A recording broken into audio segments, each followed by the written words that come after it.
Hello mga kayushi! Ito na naman po ang ating paboritong programa, ang Payong Kaibigan, kung saan pinapag-usapan na ating mga love problems. Siyempre, this is still your friendly host, Danica Gabriel. And I'm Ma'am Cora. I'm Lilia. And I'm Rose. And of course, you are still watching Umbrella Friends! Ito po ang ating first problem. Hello mga kayushi, I am Hannah from Calamba, Laguna. Meron na po akong 2 anak. 5 years na po kaming nag-live-in ng asawa ko at doon po kami nakatira sa bahay ng pamilya niya. Medyo sumisikip na po ang dibdib ko at sumasakit ang aking kalooban dahil ilang beses ko na rin narinig na pinapagchismisan ako ng kanyang pamilya at ayaw daw nila sa akin. Ano na po ba ang dapat kong gawin? Minsan hindi ko na rin po mapigilan na masaktan. Salamat po. Ay, Ana. Yan ang pagkakamali mo kung bakit ka sumama dyan sa lalaki na yan at nagkaanak pa kayo ng 2. Dapat nagpakasal ka muna bago ka nakisama sa naging kasama mo ngayon. Kaya ang maipapayo ko sa'yo ay mag-usap kayo at kung talagang mahal ka niyan, magpakasal kayo at bumukod kayo ng bahay para hindi na kayo nakasama dyan sa magiging biyenan mo. Total naman pala yan ang naririnig mo ng mga chismis. Ay di siguro dapat mong harapin ang iyong biyenan at itanong mo sa kanya kung ano ba ang kinaayaw niya sa iyo. Sa asawa mo naman, sana kung siya ay maririnig din itong payong to, sana ay panindigan kanya at gawin niya ang dapat nararapat na kausapin din ang nanay niya na malaman niya kung ano ang mga dapat nilang gawin at panindigan ka, ilipat ka sa ibang bahay at kayo ay bumukod na.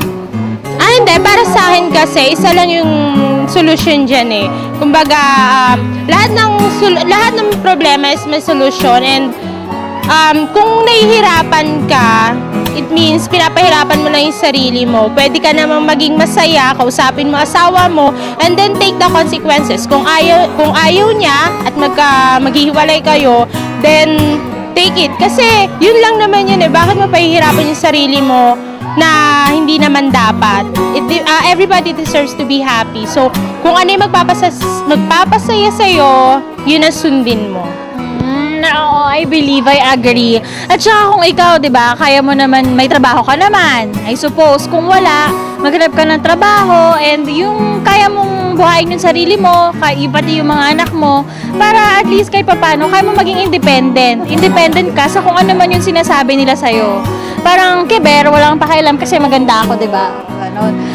Yung sinabi nila tita kanina kasi minsan medyo mahirap na pangunahan na kakausapin mo yung matanda sa'yo eh. Minsan medyo awkward pa yun sa feeling mo. So, parang ang dating kasi sa matatanda or sa ahead sudden or biyenan, parang dinidisrespect mo sila.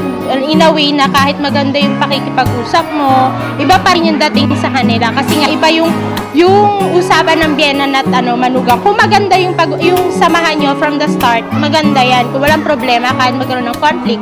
Pero kung hindi maganda yung start nyo, yun yung big problem kasi hindi talaga kayo magkakasundo, lalo na kung may conflict yung mag-asawa. Ang magiging problema pa dyan, kung magkakasundo ba yung usapan nila ng asawa niya. Yun. Diba? So, basta ikaw, kaya mo yung sarili mong buhayin at panindigan at maging masaya. So, yun. Thank you, Hannah, for texting us. Ito na po ang isa pa nating problem. Hello mga kayushi, I'm Linda. 1 year na po akong kasal. After ko pong ikinasal, nagtrabaho po ako. Magkaiba po kami ng trabaho ng asawa ko. Dito po sa aking pinapasukan, meron akong nakilala. Lagi kaming nagkakasama sa trabaho at talaga nga naman pong nagja-jive kami sa isa't isa. Hindi po maiwasan na nahumaling na po ako sa kanya. Ano po ang gagawin ko para mawala ang feelings na yon dahil ayoko rin namang iwan ang asawa ko. Salamat po. Thank you, Linda. Naku, napaka-sensitive naman ang case na i-share mo sa amin, ano? At ano nga ba ang maipapayo natin kay Linda? Aba, Linda, parang mali ata yung ginagawa mo. may asawa ka na. Dapat nung nagpakasal ka, alam mo na talagang siya na ang talagang mahal mo. Dahil magkakaroon ka ng anak. Magiging isang pamilya na kayo. Eh kung ganyan ang ginagawa mo, ay di kawawa anak mo. Kaya mabuti pa, umiwas ka na lang sa lalaking yon, or else, umalis ka na sa trabaho para makaiwas ka talagang sa kanya. Yun ang may papayo ko sa'yo. O tama, sumasangayon ako sa sinabi mo, sis. Yes. No? Kasi dapat panindigin mo ang asawa mo. At ang may papayo ko sa'yo ay kumapit ka lang sa Panginoon. Lagi kang manalangin, nabigyan ka ng tatag na loob na maiwasan mo ang lalaking yon. At kung maaari talaga at kakayanin ng inyong pamilya, ay umalis ka na sa trabaho mo at magsimula ka ng maghanap ng trabaho. Iwasan mo siya. At yun nga, lagi kang tumawag sa Panginoon. About this story mo, ang masasabi ko lang is, sure ka ba na nung nagpakasal ka sa asawa mo, ready ka na talaga? Kasi if not, for me, hindi ka kasi mafo-fall sa ibang lalaki kung talagang sure ka na.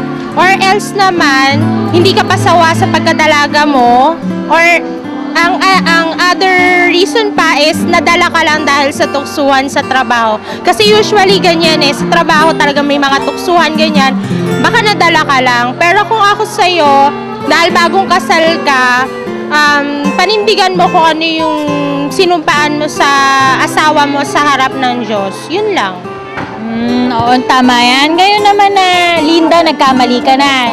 Nagawa mo na yan. At for sure, hindi mo maiiwasan itong lalaking to. Kasi may something na sa inyo Kung aalis ka ng trabaho, tama yung sinabi nila, mawawalan ka ng time sa kanya. That's the best thing you can do. Ngayon, kung hindi mo kayang umalis sa trabaho, at hindi mo rin siya kayang iwanan o iwasan, basta make sure na ang puso mo nasa asawa mo. Hindi pwedeng ipagpatuloy mo yan. You have to stop it. Tingnan mo, tinitext mo kami ngayon. Parang pinasakit mo yung ulo namin.